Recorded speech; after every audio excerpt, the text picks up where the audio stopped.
ನಮಸ್ಕಾರ ವೀಕ್ಷಕರೇ, ನೀವು ನೋಡ್ತಿದ್ದೀರಾ ವಿ.ಎ ಟಾಕ್ಸ್. ಎಲ್ಲರಿಗೂ ದೀಪಾವಳಿ ಹಬ್ಬದ ಶುಭಾಶಯಗಳನ್ನು ಹೇಳುತ್ತಾ ಈ ವಿಡಿಯೋನ ಸ್ಟಾರ್ಟ್ ಮಾಡ್ತೀನಿ ವೀಕ್ಷಕರೇ. ಸೊ ಅದಕ್ಕಿಂತ ಮುಂಚೆ ಎಲ್ಲ ನಮ್ಮ ಚಾನಲ್ನ ಸಬ್ಸ್ಕ್ರೈಬ್ ಮಾಡ್ಕೊಂಡು ದಯವಿಟ್ಟು ಸಬ್ಸ್ಕ್ರೈಬ್ ಮಾಡ್ಕೊಳ್ಳಿ. ಇದೇ ರೀತಿ ಅಪ್ಡೇಟ್ನ ಕೊಡ್ತಾನೆ ಇರ್ತೀನಿ. ಸೊ ಬಿಗ್ ಬಾಸ್ ಕಡೆಯಿಂದ ಒಂದು ಹೊಸ ಪ್ರೋಮೋ ಬಿಟ್ಟಿದ್ದಾರೆ. ಸೊ ಆ ಪ್ರೋಮೋನ ಹಾಕ್ತೀನಿ, ನೋಡ್ಕೊಬನ್ನಿ. ಪ್ರೋಮೋ ಹೇಗಿದೆ ಅಂತ ಕಮೆಂಟ್ ಮಾಡಿ. ಆ ಪ್ರೋಮೋ ಹೇಗಿದೆ ಅಂತ ನಾನು ತಿಳಿಸ್ಕೊಡ್ತೀನಿ ನಿಮಗೆ.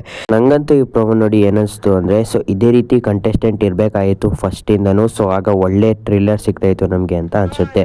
ಸೊ ಮೊದಲನೇದಾಗಿ ಏನಪ್ಪ ಆಗುತ್ತೆ ಅಂದರೆ, ರಾಘವೇಂದ್ರ ಅವ್ರಿಗೆ ಒಂದು ಟಾಸ್ಕ್ ಕೊಟ್ಟಿರ್ತಾರೆ ಅಂತಲೇ ಹೇಳ್ಬೋದು. ಸೊ ಏನಪ್ಪ ಆ ಟಾಸ್ಕು ಅಂದರೆ, ಎಲ್ಲರನ್ನೂ ಎದ್ದೇಳಿಸ್ಬೇಕು ಅಂತ ಒಂದು ಟಾಸ್ಕ್ ಕೊಟ್ಟಿರ್ತಾರೆ.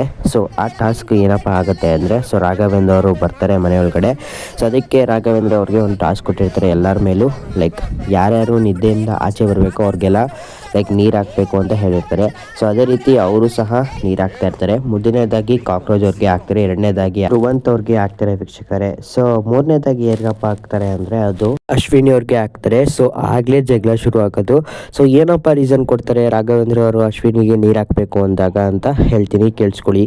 ಆಚೆ ಕಡೆ ಇವರು ಹುಡುಗಿರಿಗೋಸ್ಕರ ಓಡಾಡ್ತಾರೆ, ಆದರೆ ಒಳಗಡೆ ಇವ್ರು ಏನಪ್ಪ ಮಾಡ್ತಾ ಇದ್ದಾರೆ ಅಂದರೆ, ಹುಡುಗಿಯ ಪೊಸಿಷನ್ನ ಪೋಸ್ ಮಾಡೋಕ್ಕೆ ಹೋಗ್ತಾ ಇದ್ದಾರೆ ಅಂತ ಹೇಳ್ತಾರೆ. ಸೊ ಅದಕ್ಕಾಗಿ ಅಶ್ವಿನಿ ಅವರು ರೇಸ್ ಆಗಿ ನನಗೆ ಏಕವಚನದಲ್ಲಿ ಮಾತಾಡಬೇಡ ಅಂತಾರೆ.